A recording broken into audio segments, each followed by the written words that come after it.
দোকানে খেয়ে রেখেছে, এটা পরিশোধের খবর নাই। বেটা তুমি আগে দোকানের ঋণ পরিশোধ করো, করো। যদি তুমি কুরবানি সত্যিকারে আল্লাহকে খুশি করার জন্য দিতে চাও, 10 টাকা 5 টাকা 50 টাকা 200 টাকা 300 টাকা ক্ষুদ্র ব্যবসায়ীর কাছে তুমি খেয়ে রেখেছো, তোমার লজ্জা হয় না? এই টাকাগুলো কেন তুমি দাও না? তোমার কি লজ্জা হয় না যে টাকাগুলো তুমি খেয়ে রেখেছো? তুমি কি মনে করছো দিতে হবে না? কি বুঝাচ্ছ তুমি আজকে কুরবানিতে? বুঝাচ্ছ যে আমি সৎ, আমি মুত্তাকি, আমি তাকওয়াশীল? কখনোই নয়। আরে তাকওয়াশীল তো সেই যে সর্ব জায়গায় বেঁচে থাকার চেষ্টা করে। তাহলে আগে সালাত, আরে নামাজ আছে যার, কুরবানি তার। দেখেন না, আরে তাদের জন্যই তো হচ্ছে পেনশন, আরে তাদের জন্যই তো হচ্ছে বোনাস। আরে সরকারি খাতায় যাদের নাম রয়েছে, প্রতিদিন যাদের সরকারি খাতায় হাজিরা হয়, আরে তাদেরকে ঈদ বোনাস দেয় নাকি আমার মতো হুজুরকে সরকার দেয়? আমার মতো হুজুরকে দিবে?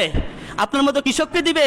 আরে তাকেই দিবে যাদের সরকারি খাতায় নাম রয়েছে, প্রতিদিন যাদের হাজিরা হয়, সরকারি লোক বলে যারা বিবেচিত, সরকারি যারা কি চাকরিজীবী, তাদেরকেই ঈদ বোনাস দেওয়া হয়। তেমনই ভাবে যারা আল্লাহর চাকরি করে, প্রতিনিয়ত যাদের ফজরে হাজিরা রয়েছে, প্রতিনিয়ত যাদের জোহরে হাজিরা রয়েছে, প্রতিনিয়ত যাদের আসরে হাজিরা রয়েছে, মাগরিবে হাজিরা রয়েছে, এই সমস্ত লোকদের জন্য কুরবানি, এই সমস্ত লোকদের জন্য হচ্ছে ঈদ। আরে তোমার জন্য ঈদ নয়, তোমার আনন্দ কিসের? আরে তোমার ঈদ কিসের? তোমাকে লজ্জা লাগে না?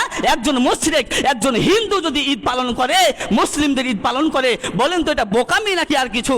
সেটা কি চালাকি নাকি বোকামি? বুদ্ধিমান নাকি সে বোকা?